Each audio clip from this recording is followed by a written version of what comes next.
can India do something to push or give pressure to the Myanmar military government to restore peace immediately?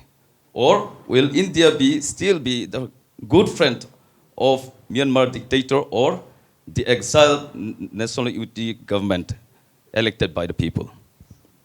Look, we are very cognizant of the fact that often in history, borders are drawn, but the borders do not always cater for kinships, which may be on both sides of a border. Okay, this is a particularly strong issue here. We are very sensitive to it. It's not unique. I mean, with other countries also, some of them have similar situations.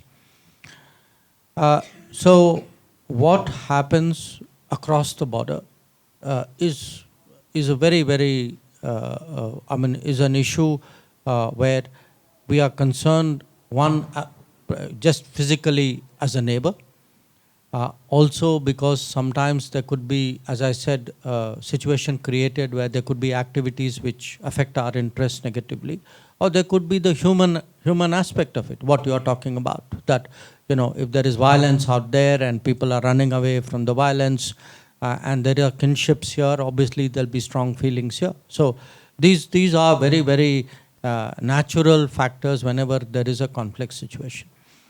So what is the solution? The solution is exactly what you said, which is how do we find a way of bringing this conflict to an end?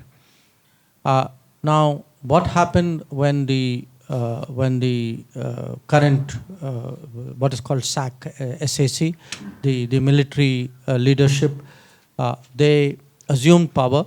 The view of the ASEAN, because Myanmar is part of the ASEAN, was that there should be a sort of a diplomatic boycott of this regime. They were not, allowed to sit in at a political level in ASEAN bodies. And a lot of countries actually have pulled back, scaled back their political contacts. I mean, for example, since it happened, I have not been to Myanmar. All our dealings with Myanmar are largely at an official level. The only time we've had interactions with the current system is on some international event for which they have come and we have come. How do we find a way by which there is some return to peace? We have to, finally get the parties concerned to talk. And it's easier said than done because, this is a fight between them.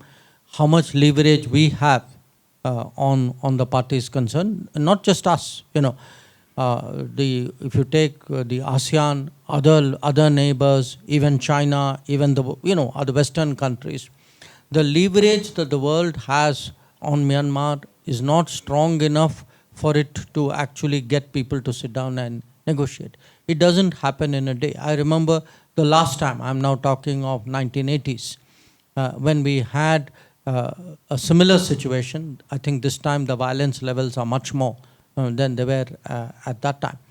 That it took a very long time to finally persuade the military government to come back to the democratic process. So this is something which does concern us very deeply. Our consistent advice to the authorities in Naypyidaw has been that the democratic transition on which they were moving, that democratic transition should be respected. That is also our public position. So if there is any way, we are in touch, frankly, with all the forces, So we are in touch also with the NLD, Aung San Suu Kyi's party. Obviously, when we look at the areas, regions adjoining our own borders, for the security of our borders, we have to have a practical arrangement with whoever is on that side. So the issue for us is we want, everything you say we want. The difficult part is how does it happen? Because until they are willing, the authorities are willing. It is something which, so it is work in progress, sometimes not in progress, but that's really the best that we can do at this time.